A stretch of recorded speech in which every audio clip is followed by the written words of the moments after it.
You're listening to Mom and Doc Talk, where we talk all things healing pans and pandas with an emphasis on homeopathy.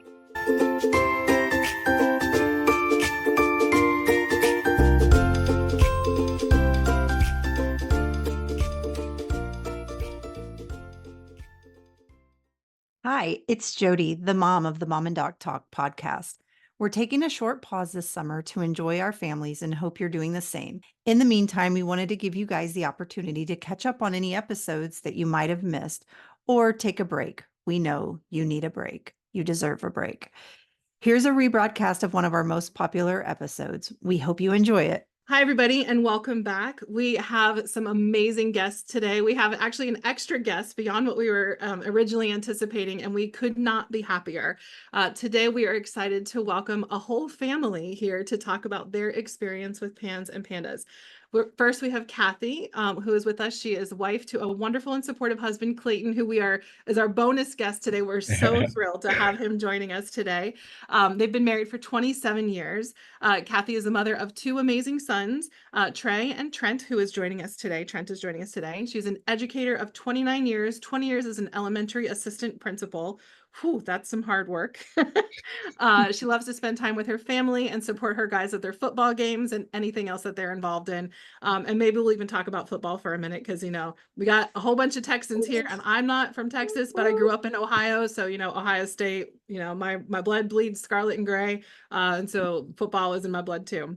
And so, of course, the star of the show, we have Trent, who is an 18-year-old high school senior. He loves his family, loves to learn, loves football, sees the good in everyone. He was diagnosed with PANDAS, PANS, and autoimmune encephalitis in July of 2019 after sudden onset of symptoms in September of 2018 after having strep, a bunch of vaccinations that he had to get, and a seasonal allergy flare-up. He later found out that several viruses, Lyme, mold toxicity, and mycoplasma pneumonia, played a role in his PANS and PANDAS. This guy has had it all. He was homebound from school, but he's talking to us from school, guys. Let's just pause to celebrate there, at school. So he was homebound from school and anything outside the house except for appointments for treatment and doctors from December of 2018 to May of 2023. Returned to school as a junior in August of 2023. He's playing football. He's the president of the science club, inducted into the National Honor Society, academic all district for football, all A honor roll in the 2023 to 24 school year. Science Award for the highest chemistry GPA, member of the Fellowship of Christian Athletes, selected to serve as a PAL or a peer assistance leader and the superintendent's roundtable for this school year, the 24 to 25 school year. I mean, we're done, right? Do we even have to have I am so literally chills head to toe. Trent, I haven't talked to you before, but I've talked to your mom earlier on in your journey. You weren't nearly where you are now. And so I've had the sneak peek, and anybody who's a member of our Facebook group, you can go see the first video that Kathy did with us. It's only in our Facebook group. So there'll be a link to that in the show notes. But just knowing where you came from to that list of all of the things, holy cow, chills. So thank you so much for joining us to share how you get from being homebound and not able to do anything to being all of these things, which, by the way, anybody who's listening, Trent is amazing and exceptional, but not uncommon for PANS kids. I got to tell you, PANS kids, these kids, this is where PANS ends up being such a gift for people in the long run. It's horrible to deal with it when you're dealing with it. And it ends up giving on the other end when you get through, and then when you heal, and especially when you use homeopathy to help heal, the things that you get on the other end are remarkable. So obviously an exceptional person that we're talking to here, and it's not uncommon to see this in the PANS community. So welcome, guys. So excited to have you here. Glad to be here. Thank you for having us. Thank you. So I already read your bios, but tell us a little bit about yourselves and why you're here talking to us in the first place. Who wants to go first? You can go first, buddy. My name is Trent. I'm 18. I'm currently a student, high school student, senior. I'm about to graduate. I guess I'm on PANDAS because I've had PANDAS. So I was diagnosed in 2019, like you said. First I started having symptoms in 2018. And it was really just a huge struggle during my life for about 3.5 years, kind of like front end high school for the most part. And like at one point, like I didn't leave the house for like 6 months. And yeah, and I love football. I love to play football. And that was definitely one of my like pushes to get better, was to start playing football again and just going back to school and talking to people. So yeah. And so, and I would think between Clayton and I would just say, we just want to share Trent's story to give other people hope, because we've been at the lowest of the low. Yeah. And just to see that there is a way out, just to give people hope. Man, I want to talk to you guys. I know we got to keep this like, reasonable time frame, but man, I want to talk to you guys about all the things, right? Because PANS and PANDAS affects people in so many ways. I want to talk to Trent. I want to hear about all of your experience. I want to hear about the mom experience, the dad experience, and then the family experience, because the reality is PANS is a family condition, right? Like it doesn't just affect the kid that has it, it affects the entire family. And so anything that you guys want to share on those topics, I would love to hear your insights for. But let's start with just like what was life like when PANS first showed up? Like what were your first symptoms? If you don't mind sharing, Trent, like what you experienced so people can maybe relate, because PANS shows up differently for lots of people. So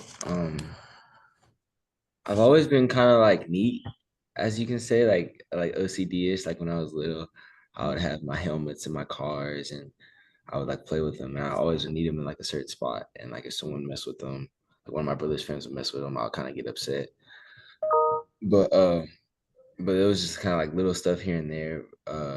But when I think going like summer of 7th grade and kind of leading up to that, like 5th grade, I kind of was a little OCD. It's like I'll wipe something down with Clorox wipe every once and forever.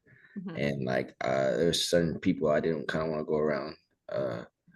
But then 7th grade, I think going into 7th grade, I started wiping myself down with like Clorox wipes, like secretly. And I probably did it without my mom knowing for at least a few weeks.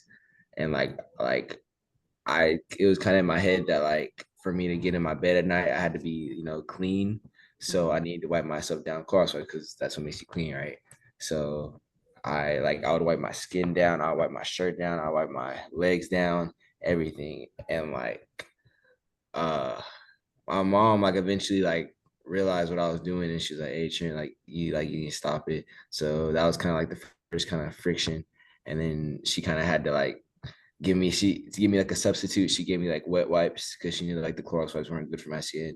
And then we don't have the photo right now, but hopefully we can find it. But like in 7th grade, I played football, and when I took my football photos, like you can see the discoloration in my skin to where like my eyes were like way light, and like my skin right here was light, and you could see that like there was something like not right. And then like my mom said, I kind of had like a multiple things going on at that time, 7th grade. So as you just seen puberty and like kind of just getting into life and all that stuff, and those shots and like the flu shots and catching whatever I caught, just everything kind of coming all at once. And then I believe the day it really started to get bad was we had a football game, and I didn't play horrible, but I think I let up a touchdown, and then I think I blamed myself for holding the field goal wrong or something like that, and we lost like 8-7. And I think some of my teammates were blaming me, and I think like that just hurt because I'm so passionate about it. And I think my mom said like after that, I really started to like spiral, especially at home. Yeah, with the perfectionism, and it just seemed like it was like a click. And with the perfectionism, and then the cleaning, the Clorox wipes, wiping the bed down, wiping his body down, and then just like anxiety, like he was always like a good student, a straight A student. He could do his homework in 20 minutes. His homework started taking him like 4 or 5 hours, because when he would write, and whatever number was in his head, he would like trace like if he was writing a T, he'd make the line if it was 20. We started at 2 and we probably made it up to 96. And he'd write over and over and over it again. He'd have meltdowns like if we wore our shoes in the house because the outside was dirty, you wear the shoes in your house. And we had been wearing our shoes. I mean, he was 12, so he'd always wear the shoes in the house. He'd have meltdowns about our shoes being in the house, about his backpack touching the floor. And so it just kind of spiraled. But he was still holding things together at school. It just broke down at home. Yeah, so you look at it as just like anxiety or OCD. You look at it as mental health. And so you go see the counselor because my child is anxious. Right. And like we definitely, like, I described it personally, it's kind of like going through a minefield, because like especially in my spring semester, because I didn't have football, and football was one of those things like, hey, like I can't like not be able to perform at school, because if I don't go to my classes at school, like I ain't gonna be able to play the game on Monday or whatever. So that's what, but definitely during the spring semester, it got a lot harder. I think it just kept getting worse, and like it was at a point to where like, because like I was wiping myself down with Clorox wipes and I couldn't do that, and it was a very tedious task because like I feel like I had to do it perfectly. So like at one point, like every night I would just go lay in. My mom would put a comforter out on the floor, and I would just like cry every night because I was just like so confused, so just all the emotions. I would just like kind of try to keep it together at school and then go home and just cry and like eat. And like it was pretty crazy. Like there's always like kind of like a silver lining, but like I remember like the one thing that always brought me joy, like every night I tried to like watch *𝒂𝒐𝒎𝒑𝒍𝒚 like on TV. So like I literally watched that every night, and that was kind of like my one thing that kind of kept me somewhat together. So it was definitely a hard experience. And then like it was, and then also like I was going through what I was going through, but while I was going through, I played football, basketball, track. I think I tried out for soccer and I played tennis. So like I was doing all that, and then had to kind of balance it with the sports and the classes, because I took all pre-AP classes besides English. And then like different events were definitely hard, like basketball. I had a hard time like having my shoes off in the locker. It was just little things sometimes that were pretty difficult for me. And I remember one example was like I made it to district in high jump, and like for some reason I wanted chalk to like mark my steps. I don't know why. And like all someone had was tape, and I like was like losing it. Maybe I didn't want to touch the ground, but like it was just really difficult for me. Like I like faulted all 3 jumps, and like because I was just kind of like I wasn't right. And it was one of my family friends was there too, and he was a coach for another school. He was like, "You all right, Trent?" Like because he knew kind of something was someone wasn't going on right with me. So yeah.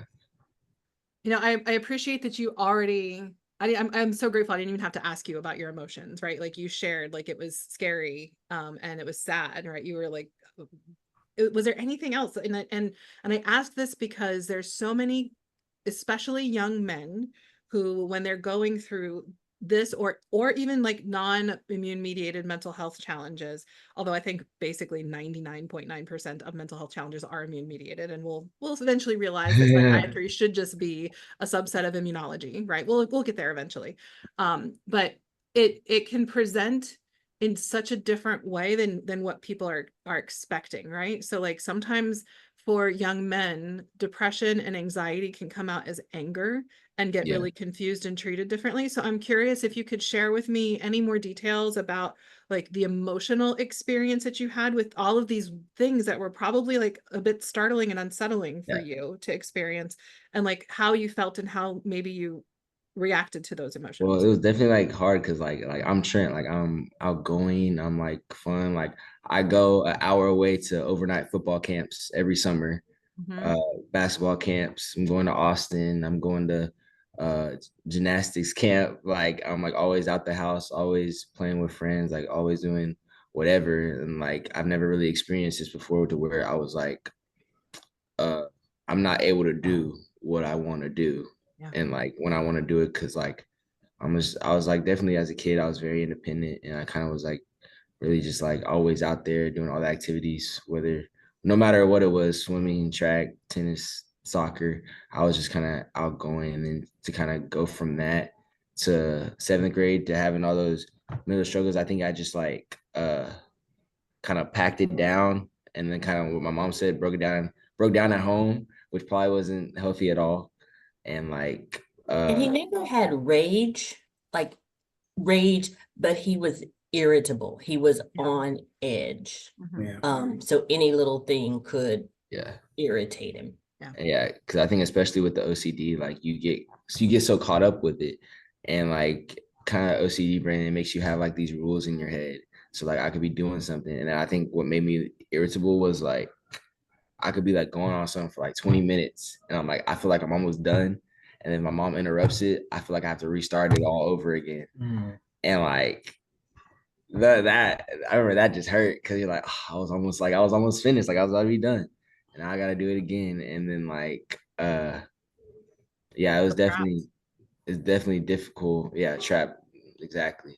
It's definitely difficult emotionally. And then like especially in the spring semester, I like at one point like I wasn't going to class. Like I was I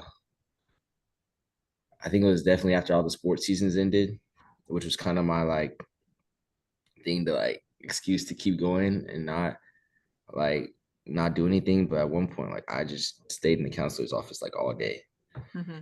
But he was still getting up and going to school. Yeah. Because then after that, we've had a point where he wasn't able to get up and get out the house. Yeah. To go to school. Yeah. Kathy and Clayton, as parents, what was it like whenever as this kind of like cascade started and then Trent started to spiral? How was that for you guys? Well, just talking about it brings back memories. At first I was just shocked. I didn't know what to think. Just feel like it all happened overnight. He was just one kid one day, and the next day is a different kid. And just trying to fill in those voids, like what happened. As a father, you're trying to find answers, and man, there were no answers. And so, but hats off to my wife. I mean, I can tell you this, she researched and then got it figured out. I was just there I feel like I was supporting her and him and myself and everybody. It was tough, but I think through it all, it taught us a lesson about love. Man, this was watching him go through this, and then watching my wife go through it, and trying to be tough myself. I wouldn't wish that on anybody. But at the same time, watching him now and seeing what he gained from that. I mean, he's probably the happiest kid at the school. We got 3,000 kids here. And I'm lucky to get to watch him walk the hallways and just knowing what he's been through as a father, watching him walk down the hallways and just be happy about life. Because at one point, man, I mean, he wouldn't go outside. He wouldn't talk to anybody. There's a lot of things that he wouldn't do. And so And at a point, Clayton was Trent's person. At one point in time, I was not able to see Trent for 8 months because I was contaminated. And so he would only allow his dad in the room with him to give him medicine. When the OCD got bad, like he wouldn't touch his plates, he wouldn't touch his water bottle. And so his dad would have to hold the plate and pour the drink in his mouth and take him his meds. And so, as a parent, that's scary. That's hard, because we have always been close, and it's heartbreaking that, your child's mind is telling him that you are contaminated and you can't see him. And I think then COVID happened. And I think that just his worst fear came true, I feel like, with COVID. Yeah. People were contaminated. Yeah. Goodness. Trent, there's no part of life that PANDAS doesn't touch. Yeah. Talk to us about your experience with school a little bit more, but more importantly with your friendships. How did it impact that? It was definitely kind of difficult, especially like in 8th grade, because 7th grade I was able to hide it, but 8th grade not as much. I wasn't able to hide it, so like it was a little bit of bullying. But like kids are stupid, and they'll call you like a germaphobe or like this and that, or like try to kind of touch you when they know that like bothers you. So that was definitely like a difficult thing to experience. And then like at one point, like I think I just got tired of it. Like, and it was at the end of football season. I think it was right after football season ended actually. And I think some kid just like hit me with a rubber band. And I don't know, something just kind of snapped in my mind, and I like kind of ran after him. And I threw like a punch, but it wasn't really a punch. It was just kind of like a squabble, and it got broke up quick. And like I've never been in a fight in my life, so that was literally the only time. And then like after that, we both got ISS, but I personally don't think it was fair because like the principals knew what was going on, but I feel like they didn't help me to the extent they should have. Like for example, like we had football practice in the morning, and I would show up late to football practice like every day, and my mom would email the teachers, email the principals, like, hey, he's going through this. So like it's gonna take him longer to get dressed because of this, and that. And I would be late every day to first period, and she would like write me up like a late pass, even though we already explained to her what the situation was. So that was definitely like a difficult experience. And then I transferred to another junior high, and like they were really kind there. I was blessed to be able to go there for a month, especially before I went homebound. The counselor took like real good care of me. But I think just at that point it was like almost too late, you know. Like I was just they they had rooms just for me. They left the doors open because they knew the door, I couldn't touch door handles. They if I felt like anxious and I needed some clean with Clorox wipes, the counselor would do it for me, and like my teachers would hold the door open for me and make sure I was taken care of. But I think just at that point it was too late for me to like kind of get better, even though they took care of me. So it was hard. And then like also like I had relationships like with kids at like both of those schools, and like not all of them like stayed in contact. Like I would kind of text them or whatever, and like they would kind of just like slowly like back away. And that was definitely hard to like, on top of all this I'm going through, like it's harder for me to have friends that are my age. And it was hard for me to talk to my parents and my mom about it, because it was hard for me to just talk. Because when we had conversations, I couldn't hold a conversation because I kept having to ask my mom or my dad to repeat or say something a certain way or X, Y, and Z. So that was definitely like difficult just to experience that. But there definitely was like a good amount of people that did stay in my life, and that did always keep in contact and did make sure I was okay. So I'm always, grateful for them. And, you always got to look at like the bright side of things. You said that when you were talking with your parents, that it was hard to even talk to them because you would need them to like say things again, or that you would need to, you didn't understand them. I want to make sure I'm clear, because kids with PANDS can sometimes have cognitive regressions or difficulty like staying focused on something. And they can also have like compulsions or obsessions that make them so that something needs to be said in exactly certain way. So I'm curious if it was both for you that you were experiencing, both it was hard to understand what was happening and they needed things to be in a certain way, or if it was like one or the other. I don't know, Mom. I feel like it was mostly the second one, but you needed it to be said a certain way. I think my mom just kind of like convinced me like we could have like a simple interaction like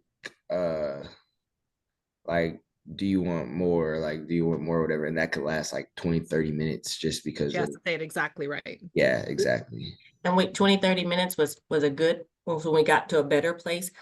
His dad probably had hours, 3-4 hours of the loop of questioning when things got hard, and over and over. And sometimes it had to be in a certain voice, high, low, a whisper, certain place in the room, a certain order. So Clayton, I got to ask you now this too. I'm just going to jump in and keep interrupting and like go on to different things. But like, if you are, so many parents are in the same situation where they are the safe parent, And sometimes it's dad, sometimes it's mom. But then you end up becoming part of the OCD, you can get caught in it for hours too, which is again why PANDS is like it's a family thing. How did you cope with that as a human and as a father who had responsibilities beyond just being part of an OCD loop? You know, I just kept the thought in my head that, this too shall pass. It's gonna be over at some point. I just didn't know when. Yeah. I just knew I was in it for the long haul, no matter what. I wasn't gonna give up on him. So if it lasted I'll give you 25 years, I'd have stayed there. I'll give you some honesty, but sometimes he'd have to take a break and go take a nap. that would make me mad. And then get mad. And then Yeah. he would wake up. And when Trent figured out he woke up, he would start back. Yeah. And we can giggle about it now, but at the time it was like, yeah. And he would go take like a 30-minute or hour nap, and then he'd come back and he'd because as parents, you don't know. I can't. And I just feel like, I'm sorry, my opinion, I think like PANDAS OCD is totally different than like strictly OCD. If you don't know that point of like, my child is in distress. Like, I need to help with this distress, and if I don't help with it, it's going to continue forever. Yeah. Yeah. Well, and I'm sure I don't want to put anything on you because you seem like a very calm, very cool guy.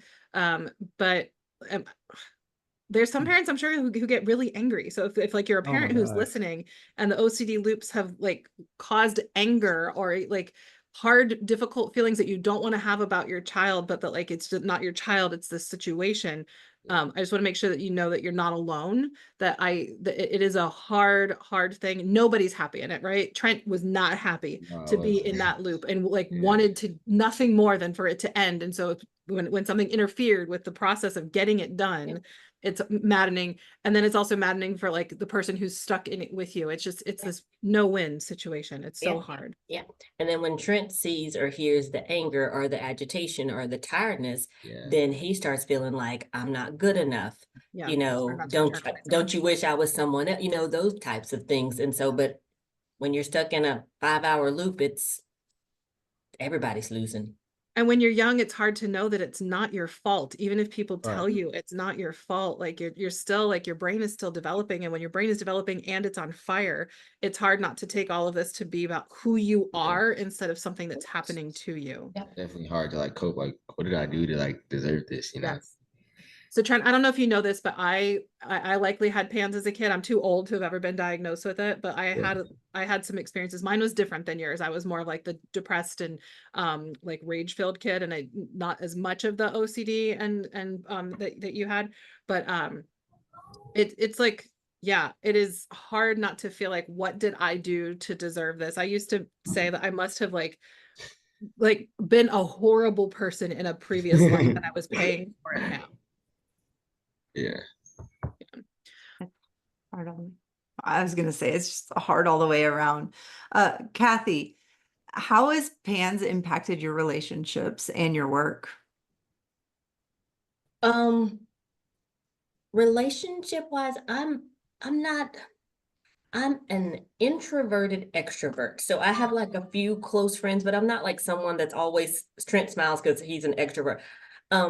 So like, I think it made my relationship with my husband stronger. My relationship with my parents are extremely strong. We lived with them for a year of this. Work, thankfully, when Trent went on homebound to do IVIG, it happened, Clayton and I did intermittent FMLA. And so Clayton would stay home with him for 2.5 days a week, and I would stay home for 2.5 days a week. And so we did that for a few months, and then COVID happened. So we were working from home through 2019. And then when the school year started 2020, Clayton was lucky enough that he was able to work from home. He was able to teach from home because we were still in COVID. And we had also moved in with my parents. My dad retired for a second time. So when we had to be at work, he was at home with Trent, even though he wasn't able to interact with Trent. So in my work, people were very understanding, but I did that year. And then in 2021, Clayton got a head coaching job out of town. I did intermittent FMLA again, because I would take off 1.5 to 2 days a week to take Trent to doctors, to therapy.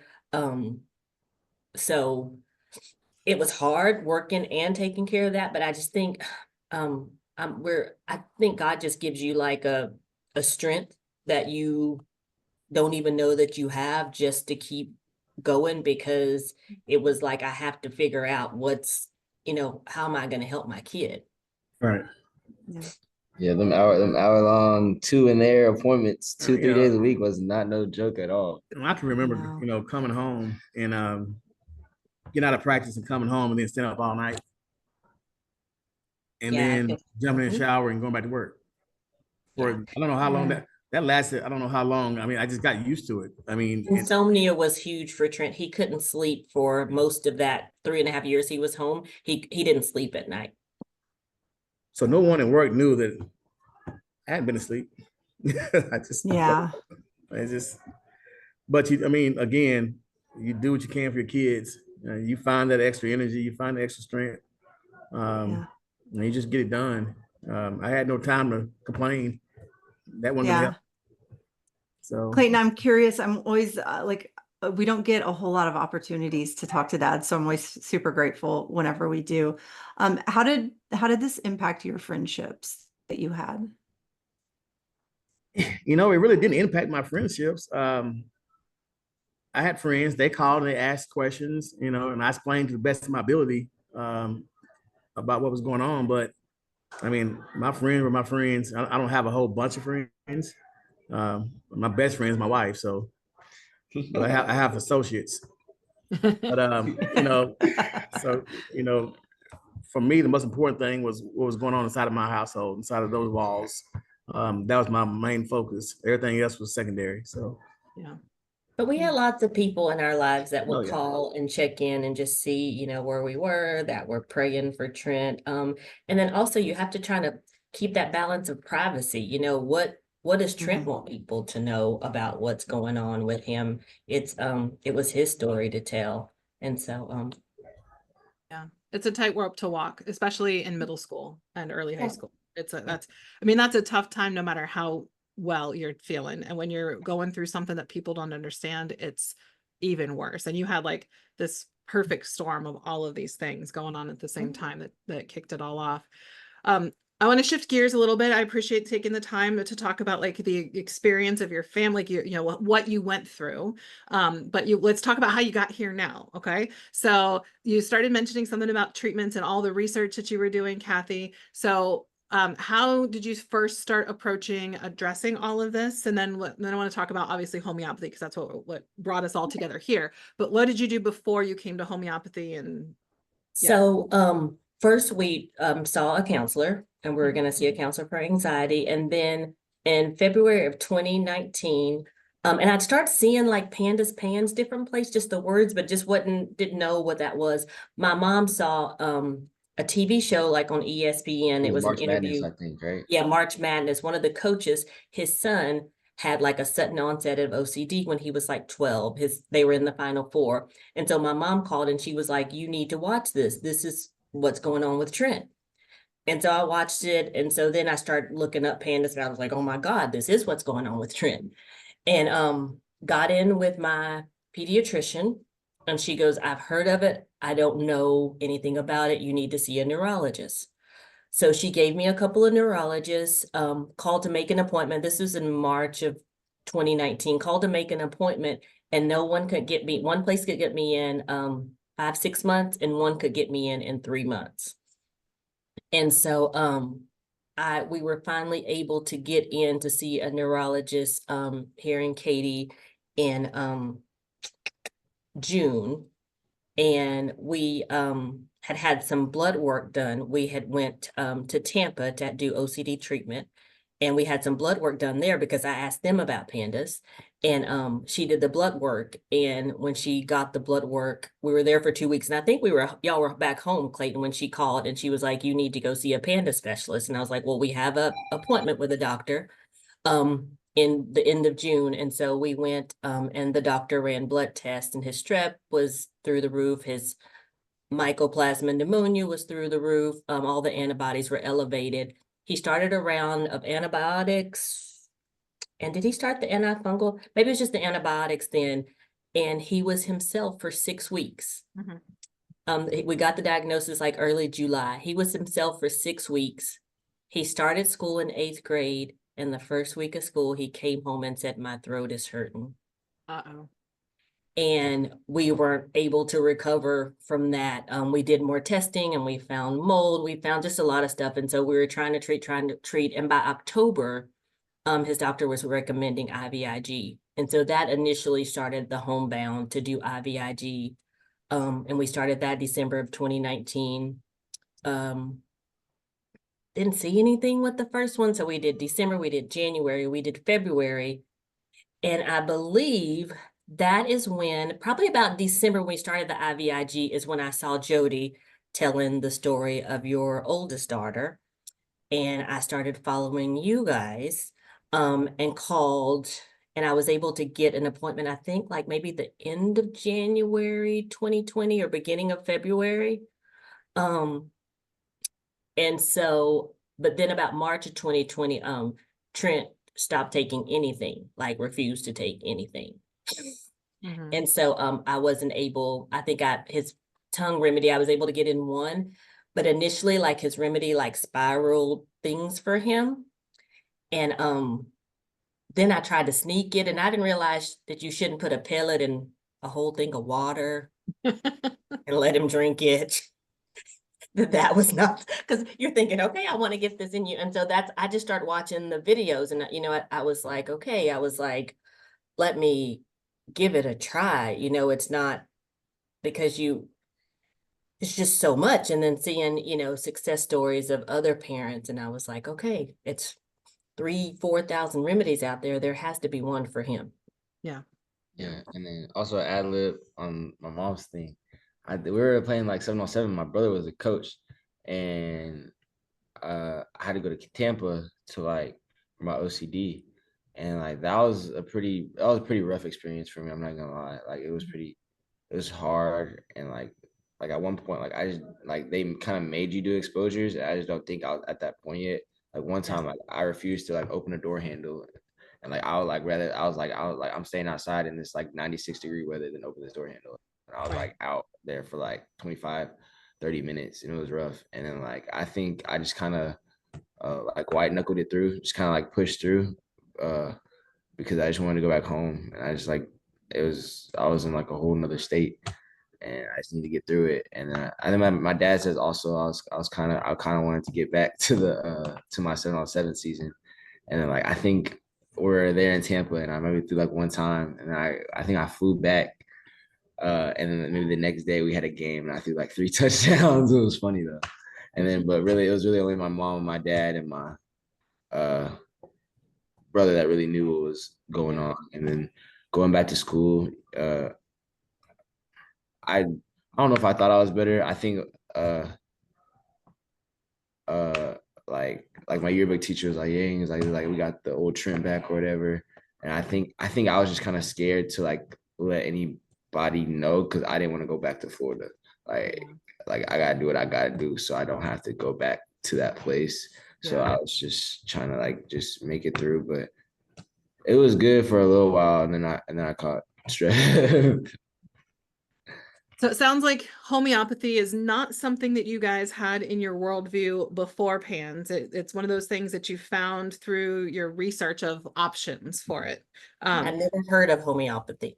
Okay, so it sounds like it was through, I'm just making some assumptions from what you said, just to make sure we're clear for any listeners who are not familiar with our Facebook group. It sounds like it was within the Facebook group, like you stumbled on that, and then you heard people like, and Jody in particular, sharing about their story. So which one of you was the one to find homeopathy group? And Clayton, what did you think about it when Kathy brought it to you? At that point, I was like, I'll try anything. But I trusted her. I mean, she's gonna research it and figure it out, and I trust her wholeheartedly. So And did you guys talk to Trent about it when you decided to get started, or did you just get started and I think they got and gave me a heads up, like, hey, we're gonna try this. I was like, shoot, why not? Like, we ain't got nothing to lose. okay. All right. Talk us through kind of the beginning of the journey. I know that Kathy, you said that you had some little hiccups here and there, and it's a learning process. What did you guys think about it whenever you first got started? Well, it was hard when we first got started because of the inconsistency with Trent and what he was willing to do.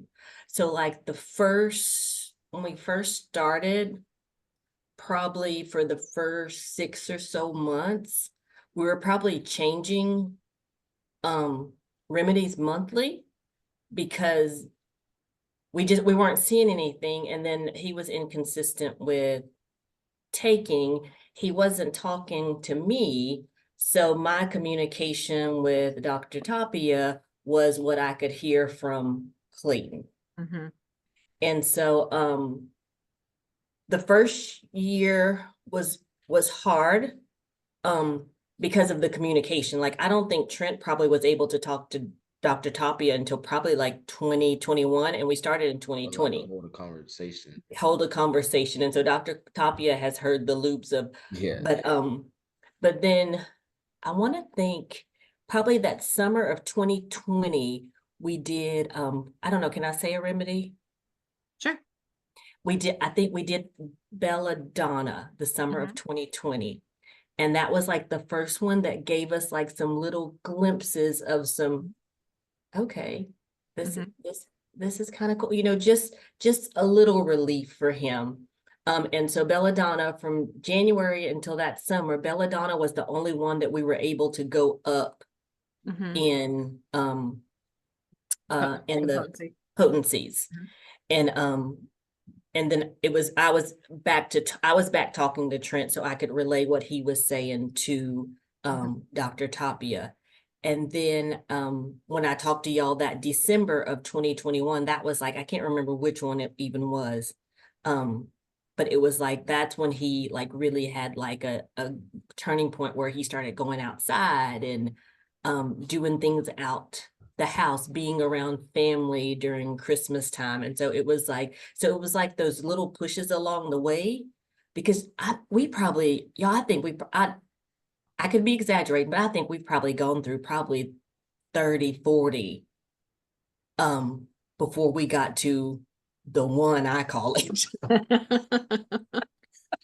And those 30 or 40 helped get you to the place that you could have a really big response Exactly. to the one that was. And it was, it was just those little pushes along the way. And then I had listened to all of y'all's talks and things, and you know, where you talk about it's going to be a step forward, then you may go 2 steps back, and and then working with Dr. Tapia to, because he smells his remedy, he sniffs it, he takes a sniff. Oh, you're super sensitive, so you aggravate. Oh, he is in 8 ounce of water pellet, a teaspoon of that, and another 8 ounce of water, and he sniffs it. All right. So yeah, we're trying. So just so anybody who's listening, this is something that we'll use with really, really sensitive people. And so we're using like the olfactory nerve to help get it in, but to have it be a smaller amount than you would get if you were taking it orally. So that means you guys probably aggravated. Yes. So we aggravated plenty along the way. Yeah, plenty along the way. And but then you would see those little glimpses, and I see a lot of people that, you know, they're like, we've been trying for 2 years, we're going to give up. But my view was, I can't give up. I hadn't tried all 3,000 of them. So there has to be something if I keep going this next. But then I finally realized that it's just going to be like a push until all of a sudden you're like, oh, wow. Making a difference, where, you know, we can even now, because I think now he goes about 2 weeks before he does his remedy. And like the other day he said something, he asked something, and his daddy was about to get onto him. I was like, go make his remedy. I said, that's what he needs. I was like, oh yeah, okay. Yeah, I started taking the remedy at Nana's house, Mom. Yes. Yeah. Kathy, I love that you share in the beginning the struggles that you guys have. And I feel like there's a lot of moms that need to hear the specific thing, because I hear a lot that there is anxiety about getting started because we're concerned about this or we're concerned about that. So we're worried about starting. And I feel like I say this so frequently, and you just literally explained exactly what I say, is homeopathy is so forgiving. Mhm. We just have to do our best. Mhm. And it always seems to work out. And our best looks like, choppy communication. Our best looks like sometimes our kids won't take the remedy. Our best is, sometimes as moms, I'm speaking for myself here, or do a terrible job at, recording during the month so we can report and follow up appointments. And Mhm. still homeopathy is so forgiving and so good that it all ends up working out. So anybody who's feeling that anxiety about, oh, I'm not going to be able to do this, or I'm not going to be good at that part, you're fine. Homeopathy's got you. Your providers got you. You just do your best. And Yeah. you have to learn that, like, after a while, I just learned that I just tell Dr. Tapia, and now Trent can do his appointments himself. He just tells her, she asks the questions, he can answer them. And but as a parent, you want to go look up the remedy and see what it's helping with. And, oh, well, he's not doing that. But then once you realize, okay, I'm just going to tell it all and let it fall into place the way it's supposed to. And each one, I think, just kind of moves you along. Yeah, but I think what was so great about homeopathy, I didn't have to stop any of my other like medicines or any of my other treatments. So I could still like build on my progress with other stuff while still doing the homeopathy on top of it. And I think like it was interesting because I think like how my mom described it, it was like a perfect storm to kind of like get me into it. It was also like kind of like a perfect storm to get me out of it with all the mixture of different treatments and therapy and homeopathy. Yeah. Well, and Kathy, what you said about like basically patience and persistence, like you were like, we got to get through this. Something's gonna work. I just have to wait and work through this, because a lot of people, especially when they're dealing with kids who have onset a bit later, like Trent did, that there's the challenge of like, I don't know what's going on in my kid's head. My kid won't talk to me. My kid or my kid won't participate, or my kid won't take the things, and all the stuff that you guys went through. And some parents can probably hear your story and be like, oh, well, if we just would have done better, or done something different, we could have gotten there faster. And the reality is every single thing along the way was the best that you could do at the time and the best remedy that could be given at the time. And it was all part of the process. And so all we can ever do is we're always doing our best that we can at the time and the place that we're at. And it's all part of the process and the journey. And as you get better, you can do more. As you get better, the improvements happen. So I want to just ask a couple more quick questions about homeopathy, and then we want to shift gears to give you guys the opportunity to give people advice who are listening, who might sound like have like some like familiarity with what you're sharing because they might be experiencing it themselves. So with homeopathy, I'm guessing I know what your challenges were that you aggravated, and you had a lot of ups and downs. You kind of already talked to those. So I'm guessing that's what you found most challenging about homeopathy, but if there's something else you want to add, go ahead and add it. But I'd also love to hear what you found to be most rewarding about using homeopathy. One of the most challenging parts for me, at least, is a little petty reason, but like you can't drink or eat 10 minutes before and after. So you kind of, some days you kind of just like you thirsty, you drink whatever. They give me opportunity, and some days like you're just kind of like in and out, and then some days you're just like, oh shoot, my bad, mom, I forgot. I drank some of my water. I have to wait. I do it too. You have to reset the timer. Me too. Yeah. I want to think the most rewarding, and we found his remedy, and I know there'll probably be more along, but he's been on the same remedy since November of 2022, and we've changed potencies once. And before that, we were changing like monthly, every 2 months. And it was finding that and just seeing like the thing, he just kept pushing and pushing and pushing and going and got his driver's license, went back to school, was willing to do ERPs, just those things. And it just watching that and just watching learning as myself, oh, it's time for him to have his remedy. Oh, it's it's been a week. It's time, and you could just kind of see those little things, wasn't big things. And I would always hear you guys saying, on the first thing, don't give it. But when that second thing comes around, maybe it's time to dose. And so just seeing that work after I've been hearing it for, a couple of years, and like, okay, I'm here. Yeah. It happened. Yeah. What is life for you now as you guys have been working through homeopathy, and what are some of the major wins that you've had? Oh, just Trent's had lots of wins. He's driving. We started with all the wins, right? Yeah, he's independent. He's doing well in school, but probably just the person that he is.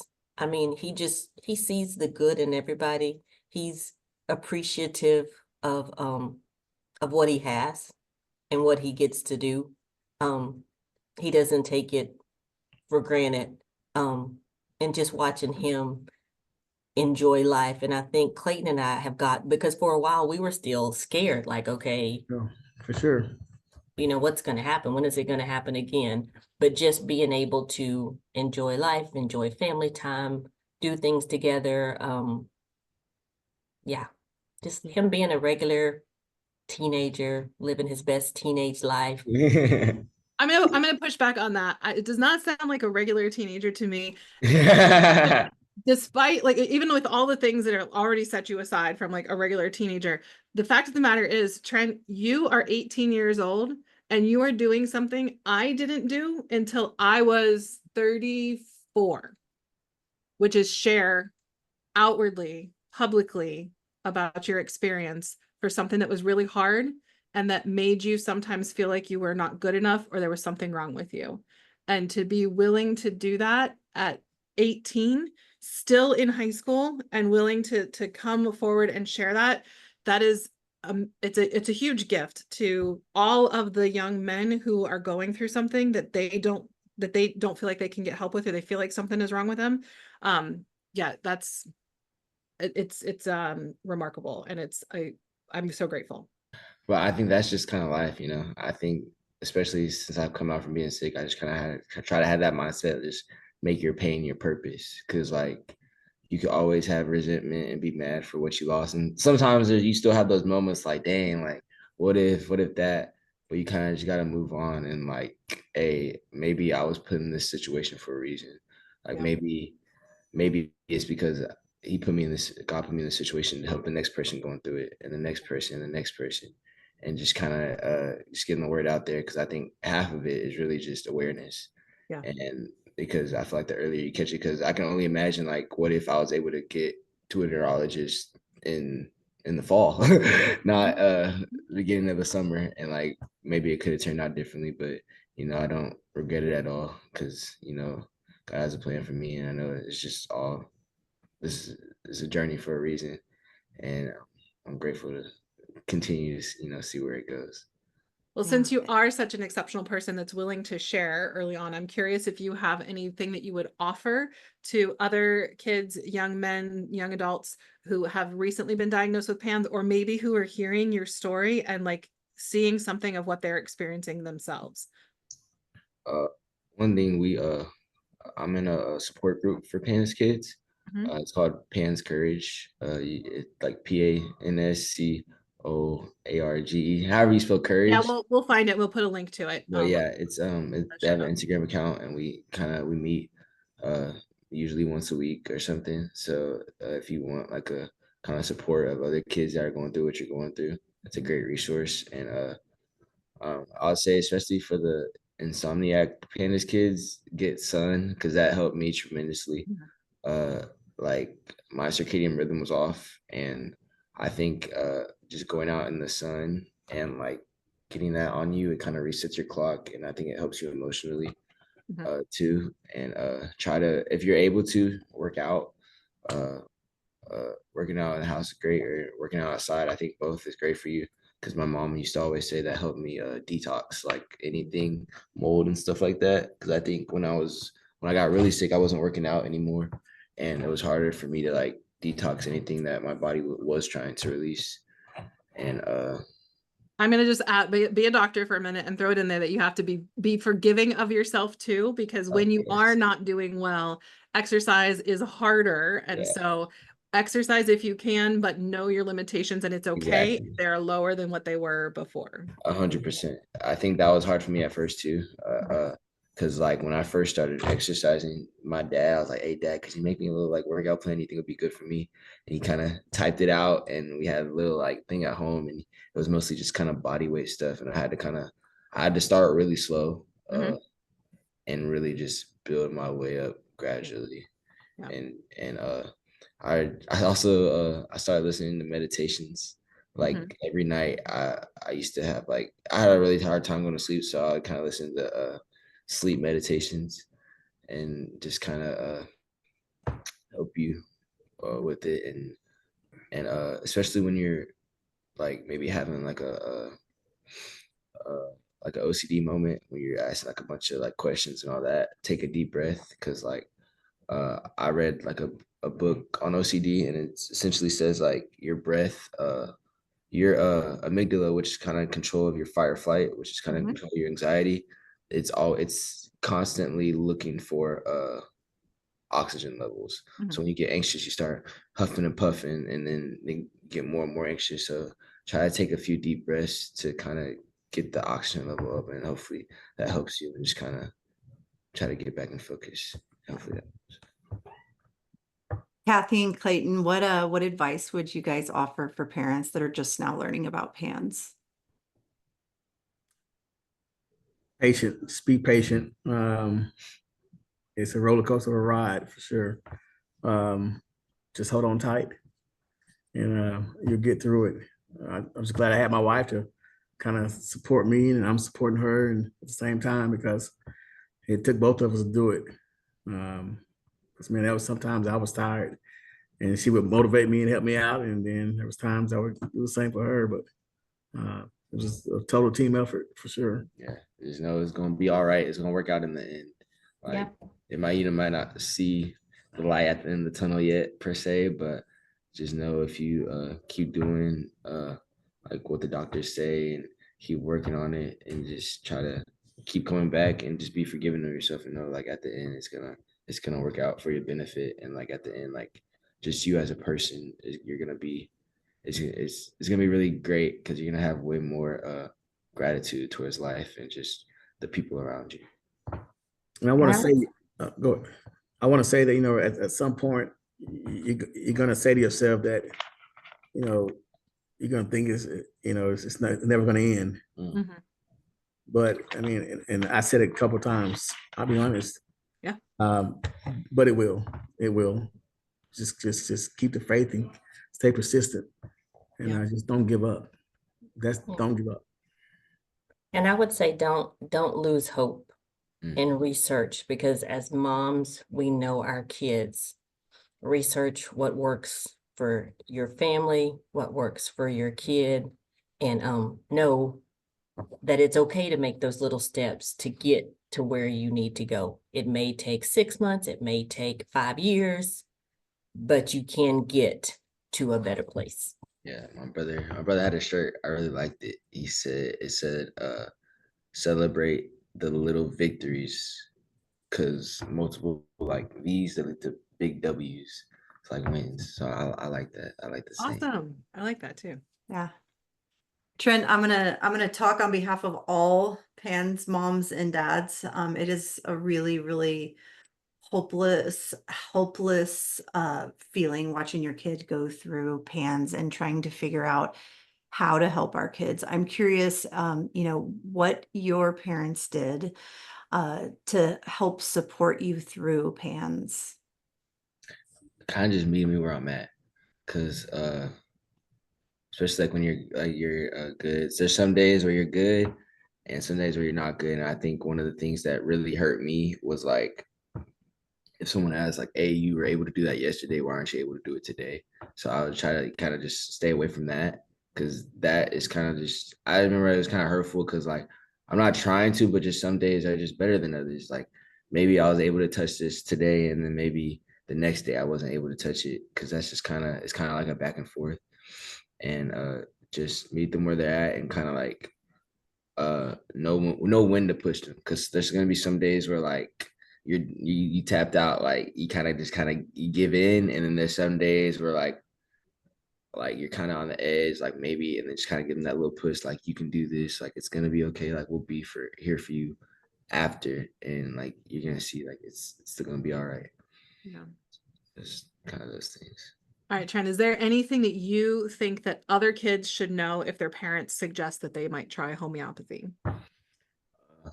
I'd say just try it, because why not? Because like I don't know where you are in your journey, but I'm sure you've tried a bunch of other stuff, and you can still try all the stuff you're trying on top of homeopathy. So I just don't think it could hurt, because it could always hurt. Because like, especially me, like I was doing all sorts of stuff, and it was just one of those things my mom came across, and slowly, as I did more and more, I got better and better. So like, just kind of like why not? Like, Yeah. You're gonna look at other treatments anyway. You're gonna do this and that, and you're still gonna be able to do all of that while doing your remedy. Yeah. Kathy and Clayton, the whole PANDAS journey, the homeopathy journey, all of it. You have all of this hindsight, all of these amazing lessons that you've learned and things that you've been through. What would you tell yourself at the very beginning of the journey now, with everything that you have learned? Man, take a deep breath and slowly blow it out. Oh, wow. There's nothing I wouldn't do different. I would do it again if I had to, because I had to. Yeah. I didn't see a choice. So, but it taught me a lot about myself. It taught me a lot about love. I mean, parents love their kids. I would do anything for them. And when I say anything, do anything. I mean, I did some things that my wife always reminds me sometimes. Do you remember this? And I totally forgot about it. I'm like, I did what? Oh my gosh. Yeah, it was a lot. Like, but it's all in trying to get my son better. So, I mean, I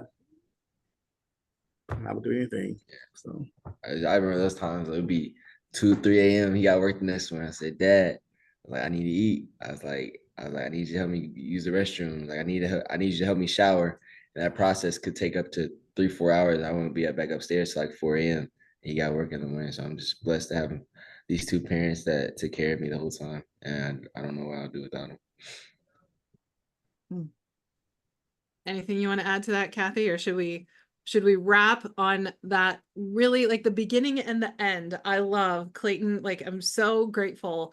You began with love and you ended with love. I don't know if you noticed that, but you started our conversation with love and you ended it with love. And I think that that's ultimately like the most important thing. Like you said that you learned a lot about yourself and about love through this process. And it sounds like that's true for all of you, that you learned about yourselves, you learned about love, and you learned about patience and persistence, and you got an opportunity to practice it, and you saw what you guys were capable of. And I'm envisioning some amazing things for you guys in the future. And I really hope, Trent, that you will stay in touch with us and maybe come back and share some victories, do a victory lap and another victory lap so we can get yeah, there you go. I like it. Because it just like I said, from hearing about your story years ago when Kathy and I first spoke, to speaking to you now, and now I'm getting to meet your dad too. And it's amazing. So I think we're going to end here with love. And where else do we go from there? Thank you so much for joining us and for all of your strength and your vulnerability and coming to share with us and sharing the love. Thanks, guys. Guys, bye-bye. Bye. We hope you found this episode helpful, hopeful, and inspiring. We try to get a new episode out every week. You can make sure you don't miss any by following us on Spotify or subscribing to our channel on YouTube. If you want to connect with us more, join our Facebook group, Homeopathy for Pans and Pandas, where we have exclusive weekly videos and answer your questions about, you guessed it, homeopathy for pans and pandas throughout the week.